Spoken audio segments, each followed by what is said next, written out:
Hi, I'm Bob Spinozzi, and welcome to Small Town. What's that saying about time keeps marching on? Yet on a very important local health issue, we find ourselves stuck in a time warp. In the 1860s, U.S. Congress granted railroads a legal right to supersede any local and state zoning on land use policy. Now, as a consequence, a regional railroad company is being allowed to pave a 25-acre parking lot in air to create an automobile distribution facility. And it will be located directly over a water aquifer area. Now, if the ground were to become contaminated, it would affect drinking water for 60% of air residents and could also affect water to residents in Westford and Littleton. Now, here's the problem in a nutshell. The Pan Am Southern Railroad plans to transport Ford vehicles, drop them off for storage, and then have the vehicles picked up by truck and sent to dealerships throughout the region. This lot is large enough to hold 850 vehicles. Now, the irony is that there already is a paved and unused lot in the immediate area that could be used for the same purpose. And it's on a spot away from the aquifer. Well, on today's show, it's my pleasure to have with me Susan Tordella and Rob Hartz. They're members of the Littleton Air-based Coalition for Aquifer Protection, and they're going to give us detailed information on this important issue. Rob is a Littleton resident and also president of the Spectacle Pond Association.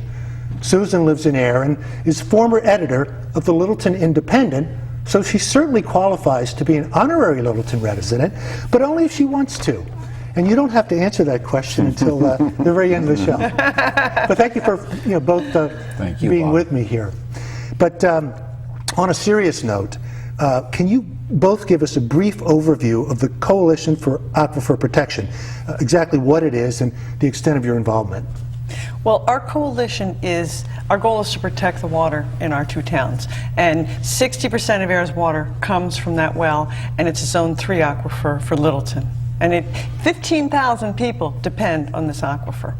And Rob alluded to this at our walk to the wells last week, that no one we have elected can help protect this aquifer. And I find that very distressing. Yeah, I got involved 11 years ago, and I thought I wouldn't get involved. I'm, as you mentioned, a Littleton resident. And I heard about this paving of the aquifer, and I really thought, EPA is going to be involved, or Mass DEP, because we've got a lot of laws on the books, Clean Water Act, Safe Drinking Water Act. But what I learned, and what a lot of us learned, is that they don't seem to apply here. So we had a lot of concerned citizens in Littleton, in Air, some in Westford. We find them from Harvard and Groton as well. We see this as a regional issue, and we need a regional response. Therefore, we formed the Coalition for Aquifer Protection, Littleton, Air, and Westford. Now, you mentioned 11 years ago, and I was talking to Savas Danis last week, and he told me that he was also started to get involved in that time. He told me that the town of Littleton actually spent about $50,000 in legal fees against the Surface Transportation granting this license. Littleton got off easy. Air spent more like $300,000 in that lawsuit. So, Bob, we have sued. We've had demonstrations, we've written letters, we've met with our Congress people. We've done everything we can under the sun. And still, I feel like I live in a third world country because outside influences, big money, big power, railroad, our federal government are controlling our water. Now, on July 29th, apparently there was a face-to-face meeting. There was a meeting at the Air Town Hall hosted by Representative Nikki Songas's office. There were about 200 residents in attendance, representatives from the Environmental Protection Agency, State Department of Environmental Protection, and the Surface Transportation Board. Can you tell us what happened at that meeting? Sure. I think the most important thing at that meeting was the fact that nearly 200 people, concerned citizens from all these towns, showed up, and they spoke very passionately and very intelligently, I think, around the issues at hand. And I think everyone at that meeting on the panel, the regulators you mentioned, Nikki Songas, the railroads, really got a sense that we have a very unified front, which is not saying we don't want anything to happen. It says, in fact, we're fine with the operation. However, we just don't think that this thing should go into a Zone 2 protected area when there are options and alternatives. Some of us have the railroad in our backyard, literally. Bev Schultz lives on the air end of Spectacle Pond, and she has to cross over the railroad every day to get to and from her house. They're good neighbors for the most part. I support rail transportation, both for people and for freight. It's just that not over our water. Because when an aquifer is contaminated, quoting Savas-Danis, it rarely recovers. Correct. Yeah. Now, I know you've had many meetings and many rallies. You've got a big one coming up here in Littleton on September 17th. Tell us about that. 6 to 7 p.m. We hope you can come. Because one thing this has shown me is that we are making a difference. When people come out, like you in our audience, like us here, it makes an impact, and we have already impacted the what is happening there. Because we took a walk to the wells about a couple days ago, and these people kind of live under the radar. They kind of live like just through the bushes in Narnia because no one keeps track of them. Now this was a rally that you had. Yeah, we had a walk to the wells on Friday, September 4th, to show that this is what might happen if our water gets contaminated. We have to bring buckets and go to the well to get our water. So people don't see them, people don't know about them, they live just under the radar, and then they have the laws that protect them. So the railroads pretty much do what they want, and already we've had an impact on that. And the only thing I'd add is, I agree with what Susan said. If we, that is, citizens like you and I and Susan and others, stay silent, this thing gets done. It would have been done a long time ago, and it wouldn't be done very well either. So we think this is absolutely vital that we show up, everyone show up in these towns, or anyone in the state who cares about aquifers, because what we learned is that we think our aquifers are protected in the progressive state of Massachusetts. We find to our dismay they are not. This is Exhibit A, but it's a statewide and probably a national issue as well. And we will have State Senator Jamie Eldridge there, Littleton Rep Jim Asiero, as well as Bob Hargraves, who is the rep for air. And we may have some other surprise guests. We're still working on that. At approximately what time will they start speaking? 6 p.m. We're 6 to 7 p.m. Get to soccer, get to your meetings, get home for dinner. Bring a picnic. Bring a picnic. We're not dragging it out. Okay, so we're shooting for a big attendance, and I know I've seen those signs posted at the Littleton Common and the Air Rotary, and I'm sure they must be at other locations as well. Yes, we like our Rotary in Air. Okay, Rob, let's get back to that July 29th meeting. Evelyn Catay, attorney for the Surface Transportation Board, said, and I quote, and we're going to show it here on the monitor, the board has done what it can to ensure there are appropriate precautions, and the board did more than was required. This project will have significant transportation benefits, and we found the aquifer would be adequately protected. Now, how do you respond to something like that? Well, I agree with part of it, and I disagree strongly with another part of it. First of all, take the name Surface Transportation Board. Has nothing to do, the word environment is nowhere to be found in their name, nor in their charter. They are really, and they will tell you, and as they told us in the July 29th meeting, their charter is about economics rather than environmental issues. So they regulate to make sure that there's no monopoly going on. That's their primary concern. The fact that occasionally they look at environmental issues is a nice feature, but they do not have the depth of EPA. They do not have the capabilities of Mass DEP, Department of Environmental Protection. And so the fact that they've assured us that it's fine really doesn't mean that much when you've got a Washington-based agency that seems to know very little about our local situation. So it's also, correct me if I'm wrong, is it also a situation where you're going to have someone from EPA or from the state actually walking the property, but here it's just something bureaucratic and it's distant, and as far as they can see, I mean, I agree that there is some commercial value in having rail used appropriately. Our concern is that they ignored, and other groups, I'm not just pointing to Surface Transportation Board, the issue of doing this over an aquifer was just ignored. It was bypassed. It was never really discussed. And when we really started pressing on it, that's when people started taking notice. So again, going back to what Susan said, if we didn't have citizens groups speaking up, nothing would have happened, and we would be, I think, in serious trouble with our water right now. Okay. Now, at the very beginning of the show, you heard me mention that there is a like-kind lot very close to this area that's going to be paved.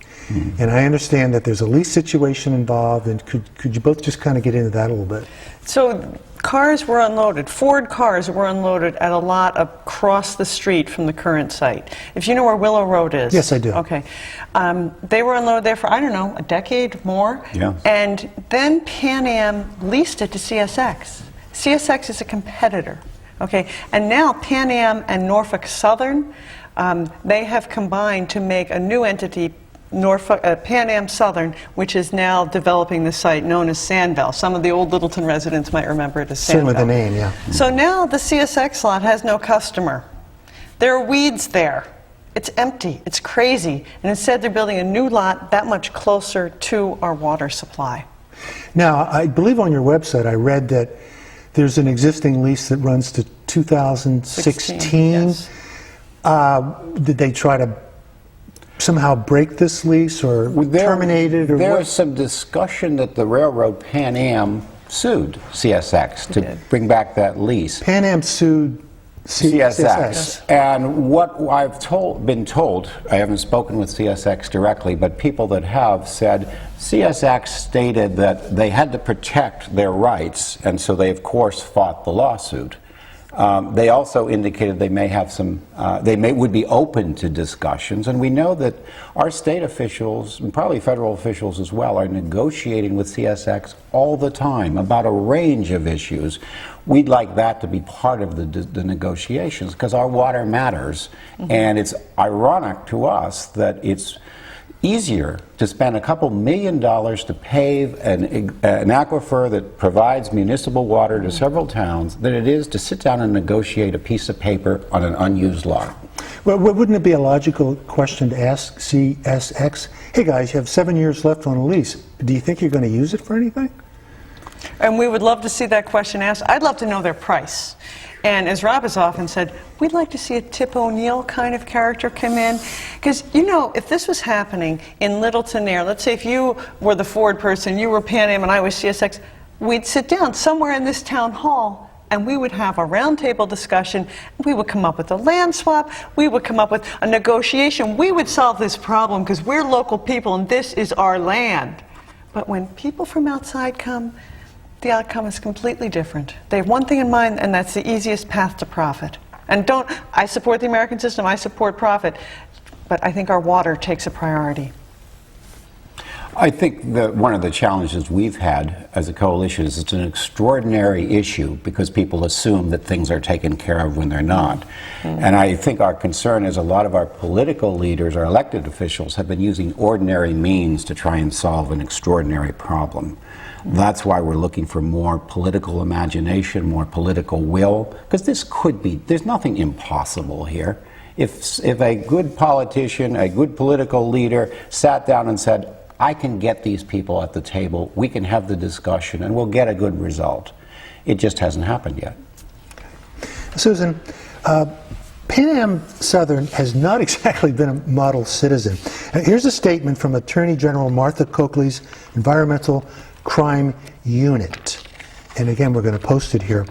The defendant's compliance history with both the Commonwealth and the state of Maine is remarkable, not only for the defendant's repeated failures to report spills of oil and hazardous materials, but also for their failure to adopt or implement required spill response plans or an overall environmental management system to prevent future spills.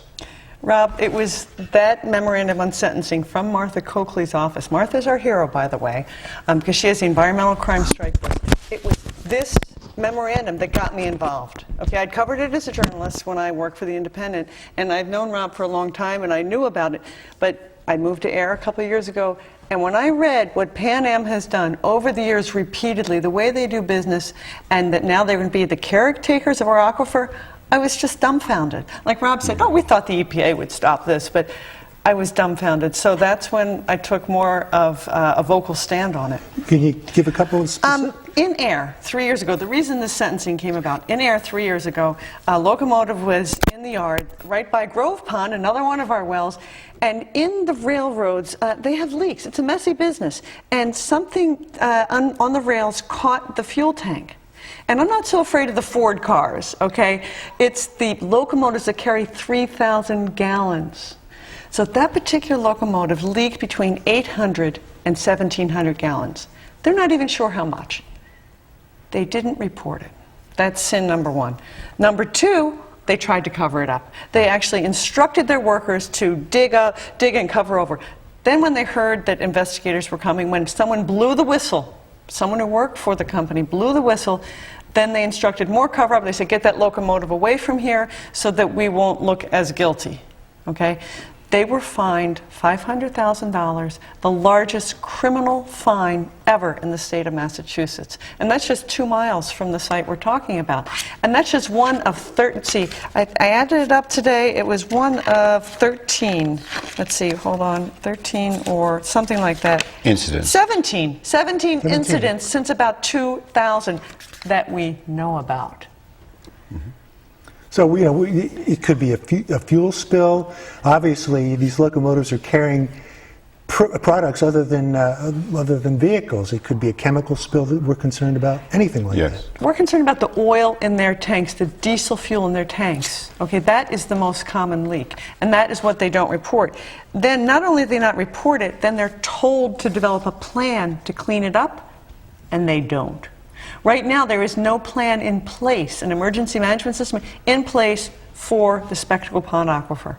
They've never had to. They weasel out of it. They've appealed the fine. They haven't paid the fine yet. They've appealed the fine. We went into town to their probation hearing. Rob is fond of talking about their probation officer. Because they have to have someone to watch to make sure they're doing what they're supposed to be doing. Because again, they kind of exist in the wetlands and the marshes. Be out of sight, out of mind. Yeah. So really, we're coming up on an incident that happened 3.5 years ago. Yes. Right. And that's what the sentencing was in March of this year. And ironically, that is when they broke ground on this parking lot. Mm-hmm. Rob, Littleton Town Manager Keith Bergman wrote Ford a letter back on March 8th. It was dated March 8th. And it read, in part, the site in question is situated in a Zone 3 protected area near Air Wells and is a designated Zone 3 recharge area for Littleton. He added in the letter, I fear that moving forward without resolving these issues will likely cause a gradual degrading of the water supply of 3 towns. Right. I think Keith is exactly right. We have to look at this not as one town and one railroad, and that's the way it's been handled in the courts and elsewhere. This is truly a regional issue, and so I was very pleased to hear Keith speak out, the town manager, Jody Ross in Westford, and obviously the selectmen and water commissioners in Air have all spoken very strongly about this. And they're absolutely right to be concerned. If our water is degraded, and if you think about not just the population, but also the water-based businesses in Littleton and Air, from Very Fine to Soya, Canes. This is a thriving community because of our water. And if we sacrifice our water for this one site, we're really in trouble. I mean, if you just think about how nice it is to turn on the faucet and drink water and not have to have any anxiety, not have to wonder what's going on, is it safe? And that's it seems like a luxury now that we've always enjoyed. If this goes forward, we still have the concern. Will the equipment, will the technology work as advertised? Are the people trained to use that technology? Is the management of these firms truly focused on our well-being, or are they just focused on running a fast, efficient operation? Mm-hmm. Those are the questions that need to be thoroughly answered before any paving begins. Or it's just irresponsible to move forward unless we have clear answers on all these. Yes, and I know I have spoken very briefly with Littleton Water and Westford Water. They both told me that they actively go to your meetings, and they're obviously It's been good. Just as concerned as the people in Air. Because it's everyone's problem. Pan Am and Norfolk Southern have promised to build to the gold standard to protect our water. That means with a really top-level stormwater system and also a huge pan to catch the drips I was talking about from the locomotives. So they already in August tried to change the stormwater system they had promised. And because we have focused attention on them, they're now going to build the one that they promised. Okay, that was just confirmed today. The pan under the locomotive has not yet been installed. They are hoping to start paving next week. So my biggest concern is, will they do what they say they're going to do? Because they do not have a good track record of doing that. And I have like you to give us, or both of you actually, I have another letter that was from the Department of Environmental Protection dated 4 weeks ago. Sounded to me that the department still hasn't got a firm timetable on when safeguards are going to be implemented, and kind of goes into what you're just saying here. Well, AIR just hired someone, a licensed site professional, to watch over what they're doing. Because Rob and I go, or if you went over there, you would just see a sandy field, and you think, what's all the fuss about? Okay, but it's that sandy field and those rocks where the water percolates down that gives Littleton and Air such wonderful water. But I don't know what I'm looking at. Okay, so we needed the licensed site professional to have a look and to keep monitoring them, especially now at the very end where it's about to happen. Can we just allude to this letter? Can you give the viewers an idea of how many different issues we have here, really? There's a number. Let's There's a see. bunch 2, of them. 4, 6. Yeah, there's at least 6 issues. They talk about the geomembrane layer that's supposed to go into the locomotive area, because that's a lot of fuel oil, 3,000 gallons. Let's see. They talk about the stormwater treatment system, which we've already discussed, and they said that all this water on the site will be infiltrated, but we don't know where and how. We also have a question about the detention ponds and if they're going to be set up as promised. Okay, so from this seat, I'm hearing that none of this has been resolved, at least as of August 12th, yet we're talking about the possibility of this area being paved pretty quick. Soon. Right, and this is part of the problem is, if this were any other developer other than a railroad, you would have permitting by EPA, probably also permits by Mass DEP, and they would be right on top of it, regulating and monitoring every aspect of this. What we live in is kind of a regulatory donut. So the Surface Transportation Board kind of sort of has some say. They do have say, but they're not the environmental professionals. The true environmental professionals, those regulators who are writing these letters, have been kind of pushed aside. Now they are, to their credit, standing up and asking tough questions, and they're not always getting satisfactory answers. At least dialogue is occurring. But we still have that fundamental concern, is that if and when this is built, who's really going to be regulating and looking out for it? Because the railroad has continually said, we don't have to listen to these agencies. Is there any kind of schedule that's been established where water, potentially affected water, will be tested during the year? They say twice a year. Only twice a year? Yeah, but they're monitoring wells all over the site. But it's really important, especially with what Rob just said, we need people to come on September 17th, Thursday, 6 to 7 p.m. Bring the kids, bring a picnic. Okay? Because when people come out to defend our land, the railroads have dismissed us as not in my backyard, NIMBYists. And I will stand by that, because if we do not care about what is in our backyard, if we do not care about our water, nobody will. And I've been shocked when some people in both towns that I've addressed, I've gone and spoken to them, they don't care. They think we're unfairly attacking some of the local businesses. It's just not a big priority for them. And I'm thinking, our livelihood is at stake. Our livelihood. Pan Am Southern is holding the keys to our future, and we're letting them. Just as an aside, is there still a company in Air that bottles water? Yes. Bottles air? Yes, they bottle drinking for water. Pepsi. It's Aquafina. Yeah. So they They're still a do contractor. that? Right, Yep. right. So ironic, isn't it, that we produce water to send all over eastern United States, and we're not really as protected as we thought we were. It's not going to have a warning label Bob, on it either. This could happen anywhere in the United States, and it probably is happening elsewhere in the United States, because it's a federal law. I'm sure you and your listeners are familiar with the regulatory gap that caused our economy to fall in the worst recession since the Depression. It's a similar regulatory gap that is causing Pan Am Railways, Pan Am and Norfolk Southern, to be able to control our water supply without appropriate regulation. Any final thoughts? Yeah, I think one of the things, if you go back over the 11 years about what we've learned, is that you would think that we are fully protected by a variety of federal and state legislation, and we learned that in the case when a railroad is involved, one should not assume that that's the case. In these cases, it is then imperative that citizens stand up and speak for their own communities, because you can't count on those people you assume will do it to do it.